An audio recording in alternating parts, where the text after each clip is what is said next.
It's my turn. No, it's my turn. You did it last time. Nuh-uh. Okay, let's do it together. Okay. Major funding for Hey Kids, Let's Cook is provided by SaveSmart. Because they like it when kids eat. Oh, that was lame. Well, it's true. Additional funding provided by the Dairy Council of California. And viewers like you. Thank you.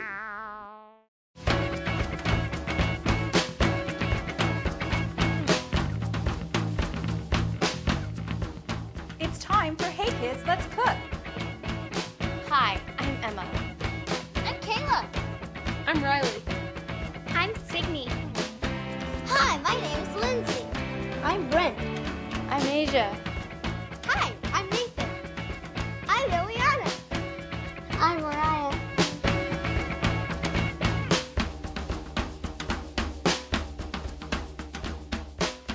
Hi, today we're here to show you how to make a real family favorite, spaghetti and meatballs. And this is a special recipe that I just learned, a traditional recipe handed down from my sister's mother-in-law, Yola. She's in her 90s. She still cooks every day. Every single family party, she'll walk in with a big plate of spaghetti and meatballs. It's the first thing to go. How does your family like spaghetti and meatballs? Good. You're going to love this recipe. All right, this is special because it's traditional. That means it's handed down from generations. Yola's mother, who immigrated from Italy, taught her how to make it. It makes it really special. Signy, do you have a family recipe that's handed down in your family? Mm-hmm. Tell us We about have, it's something called fatiman, and it's a dough kind of thing. It's like a pastry, but it's not like a donut. It's like you cut it kind of like a diamond, and then there's a hole in the middle, and you loop it through twice, and then you pull it, and you put it in like a kettle thing, and you leave it in there for a little while, and then you take it out, and it's crusty, let it dry, and it's really good. Oh, sounds delicious. Just like our spaghetti and meatballs. What's the best thing about that? Eating it. Whatever your style is, spaghetti is so much fun to eat. Are you a twister? Do you twist your spaghetti on your spoon or your plate until it's neatly wound up on your fork? Maybe you're a mounder, carefully mounding the spaghetti on your fork and eating it quickly before it falls off. Are you a slow slurper, grasping a few noodles between your lips and slowly slurping them up until they're gone? Or are you a speedy slurper, getting the noodles down fast before they cool down and to curb your appetite? What's your style of eating spaghetti? I'm a twister. I'm a twister too. That's 3 for 3. I'm a twister too. All right, what's the first thing we need to do before we start on this great recipe? Wash our hands. While you're doing that, I'm going to go over the kitchen ingredients and tools you'll need to make this extra special traditional spaghetti and meatballs. To make the spaghetti sauce, you will need 1 15-ounce can of Italian tomato sauce, 1 8-ounce can of tomato sauce, no salt added, 2 cloves of fresh garlic, 2 tablespoons of fresh basil, and 2 teaspoons of olive oil. To make the meatballs, you will need 1 pound of ground beef. USDA standards require ground beef contain no more than 30% fat. I would suggest using a 4%, which is what we're using today. That's a lean ground beef. 1 large egg, 1 cup dry breadcrumbs, 1 tablespoon fresh parsley, 1 tablespoon fresh basil, 1/4 teaspoon black pepper. And you will need 10 ounces of whole wheat spaghetti pasta. And for the salad, you will need mixed greens, 2 tablespoons dried cranberries, 2 tablespoons raisins, and a small apple, chopped. And here's the equipment you will need: a large pot to cook the spaghetti, a colander to drain the spaghetti, a medium-sized saucepan to prepare the spaghetti sauce, a medium-sized mixing bowl, a wooden spoon. This works great for stirring the spaghetti sauce, a 9 by 13-inch baking pan, a heat-resistant spatula, a paring knife to chop the herbs and garlic, a garlic press, a cutting board, and dry measuring cups. These will be used to measure the breadcrumbs. Everybody ready? Mm-hmm. Yep. Let's get started with the meatballs first. Okay, Kayla, would you get the ground beef? It's right back there by the refrigerator. And let's see, we need an egg. Would you pass that over, Signy? Mm-hmm. We'll get the ground beef in there first. Thank you. And let's see, we're going to have Kayla, would you crack an egg? We need 1 egg. Okay. Okay, so go ahead and crack that. We always used an empty bowl first just to check for what? Any what? Shells. So we're going to crack our egg, and the egg acts like a binder in our meatballs. So what does that mean? It keeps it together. It's going to hold it together. Okay. Signy, you check for shells. Looks good. Looks good. Okay, you can just pour that right in with our ground beef. And we're using a lean ground beef, which is a 4% fat. Really good for our meatballs. But you can also substitute with a ground turkey and even a ground chicken meat if you like. All right, next we'll start with our breadcrumbs. We need a cup of breadcrumbs. And this tenderizes the meatballs. Yep, you could just pour that right in there. And let's see, Signe, I'm going to have you start with the basil. So why don't you pass that over? When you're ready, Kayla, just dump that right in with the meat and the egg. I love the smell Oh, of basil. basil has such a fragrance. It's kind of like a mixture of like cloves and licorice. I love that. And this is really popular in a lot of Italian recipes. The basil, they just use it in so many things. We're going to do a special cutting technique today. It's called a chiffonade. A lot of chefs use this. And that's because basil can be bruised easily. What that means is that the leaves are really tender. So what we're going to do, we just take the stems off and we lay about 5 or 6 leaves together on top of each other, roll it up like a burrito. Then we're going to take our paring knife, hold it secure with our left hand. So we're just slicing through very thin strips of our basil. Okay, cool. Signe, I'm going to have you do this, okay? Okay. And really, if you haven't used knives before, ask your mom or dad for help. But the more you do use them, you're going to get really good, and you're going to use safe practices like this, holding it with your left hand securely and slicing it through with your right. Okay? Let's have you do that. And we're done with our basil. Okay, let's have you do the parsley. Okay. And what I want you to do is pass me, just grab off a couple bunches. We need about a tablespoon, so you can estimate at the top the little floury part. Just pinch them right off. About this much? Yep, that looks good. Here. Okay. And what we want to do with parsley, we want to make sure that we cut the stems off. The stems can be bitter, have a lot of bitter flavor. So we don't want to use that. We want to just use the end. And the parsley, we're going to hold it securely because it's holding like a big bunch of flowers. We're going to hold it and we want to slice through that. Okay, so Kayla, I'm going to have you try that. Since you're left-handed, you're actually going to hold the parsley with your right hand and then cut little tiny pieces with your left hand. Looks great, and it's best to use fresh herbs whenever we can. It just adds such a great flavor and aroma to our meatballs. Okay, that looks great. Now, Kayla, pass over that big bunch of parsley. For this recipe, we only needed 1 tablespoon, but look what we have left over. That's the problem with a lot of times when we use fresh herbs. So here's what we can do. Kayla, will you grab that frozen container out of the freezer?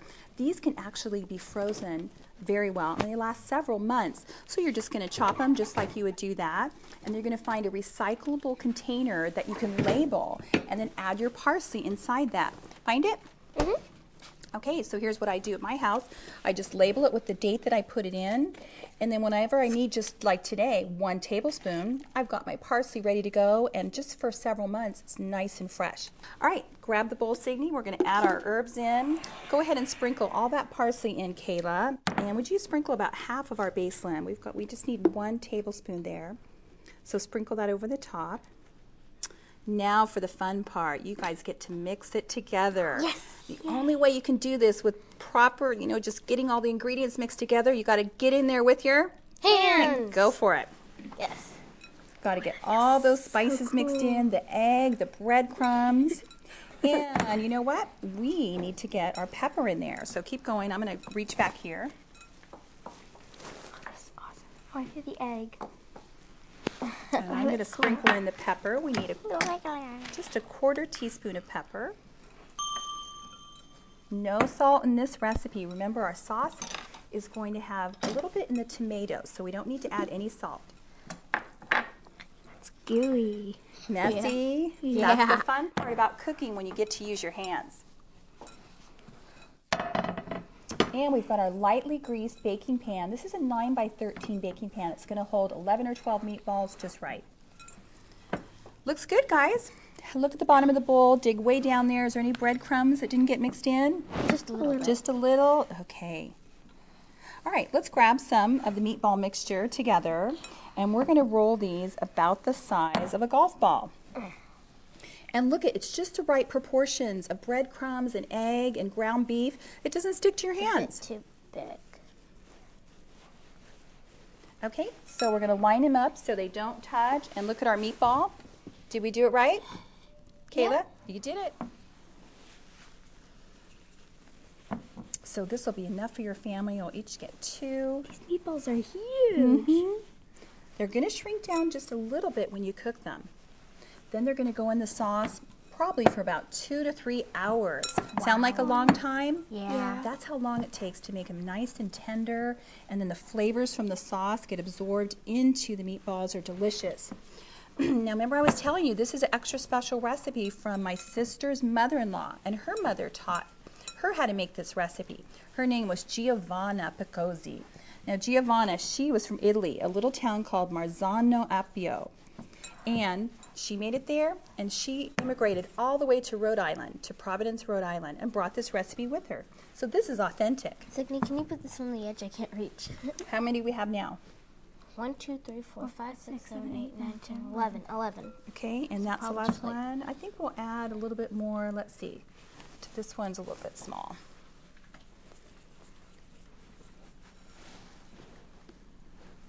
Don't want to waste any of it. It looks so good. It does. Now we've been touching raw meat, so what do we need to do first before we do anything else? We're going to wash our hands. Let's go. Okay, our meatballs are in a 350-degree oven. They'll take about 12 to 14 minutes, just enough time for us to make the sauce. Ready? Okay, let's pass over. We'll start with our garlic. And we're going to use 2 cloves of garlic. And this is pretty easy. It just comes in this great big bowl. We're just going to pull off 2 of these. They're called cloves. And I'm going to have you do this, Kayla, okay? And I just want you to snip off the ends and just peel off the paper, and then I'm going to have you use the garlic press and press them right into the pan. I'm going to get the pan ready with sauce. Okay, so would you finish up on those 2? Okay. Great. And you know what, Signe? We're going to need 2 tablespoons of fresh basil. You've got a little bit left over, but how about grabbing a couple more leaves? Do you remember how to chiffonade? Yep. How to roll those leaves and slice them thin? I'm going to have you do that. Okay. And I'll get the pan going. We have a medium-sized saucepan. And we've got that on about medium heat. We're going to add to that 2 teaspoons of olive oil. Now, a lot of Italian dishes use olive oil. They know that it's just great for health. It comes from a plant. We always measure our oil before we cook. And I'm going to need a wooden spoon. Kind of move that around. The garlic is done. We're ready for the garlic. Kayla, jump over here. I want you to get it in the garlic press. Remember how to use that? Yep. These are fun. Just set it in here. Got to have a lot of muscle. Can you do it? You did it. Great. And sometimes it sticks at the end of the garlic press, so you just kind of have to use your spoon or whatever utensil you have in your hand and just scrape it off. Okay, one more. Can you smell it? You can smell that garlic already. And if you really want just a little garlic smell, you can rub the clove on the inside of your saucepan too. That works great. Okay. Got it? There it is. Some got stuck on the inside. That's okay. That's just enough. All right. Next thing we need to add, tomato sauce. You want to bring those over, Kayla? We've got 2 types of tomato sauce we're adding. Now, Yola said to look for what's called Italian tomato sauce. And if you can't find it at your supermarket, try like an Italian deli or a specialty market too that carries Italian foods. This is our Italian tomato sauce, and she likes this and she suggests this because it's a little bit sweeter. Okay, and look how fast it starts to bubble, and it's so thick we have to turn our heat down immediately and keep stirring. Okay, we're ready for that second can of tomato sauce. Are they the exact same kind of tomato sauce, or are they different? No, they're different. This is the one that has the Italian tomato sauce, a little bit sweeter. So that's a good one to use if you can find it. All right, Signe, we're ready. Would you sprinkle in all that basil? That's 2 tablespoons of chopped basil, and that's how easy it is to make this authentic spaghetti sauce. Wasn't that easy? Yep. Just a few basic ingredients. Now, as soon as our meatballs are out of the oven, we're going to add these to our sauce. This is going to cook 2 to 3 hours.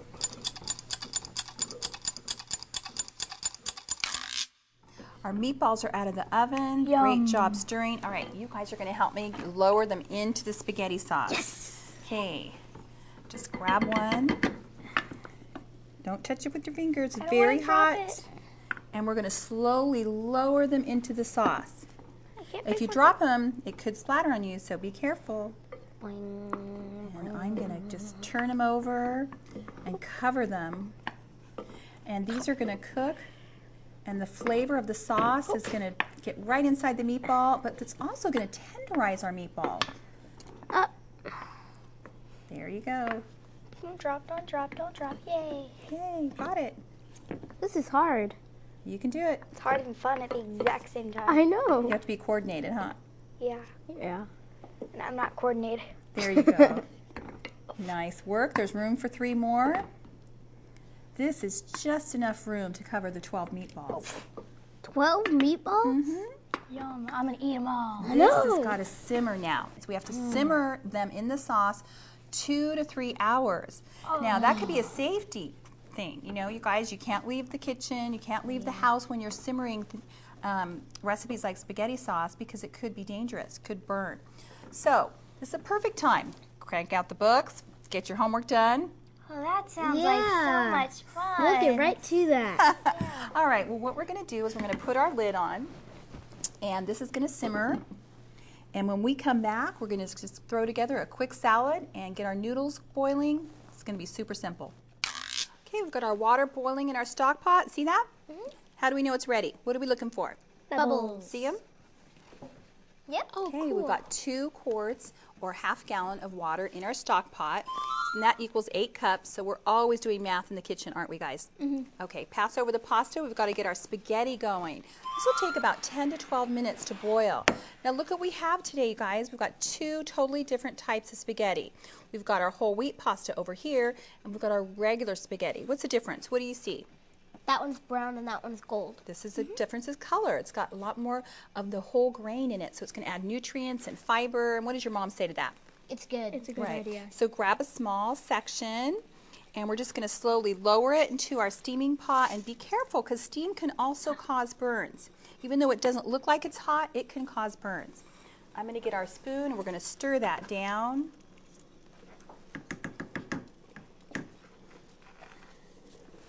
Now you can cut your spaghetti in half, but we're going to leave this into long sections. So when we twist it on the spoon, it's going to be really fun.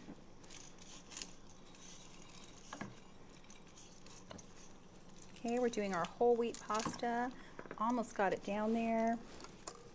It's like fighting to come back up. It sure is. It's really stiff. So, okay, that's great. And that's going to cook about 10 to 12 minutes or so till it's al dente or tender. That's the Italian word for tender spaghetti. All right, while our noodles are cooking, we're going to get started on the salad. We've got 4 cups of our mixed greens, and these are really fun. They come with all different kinds of green leafy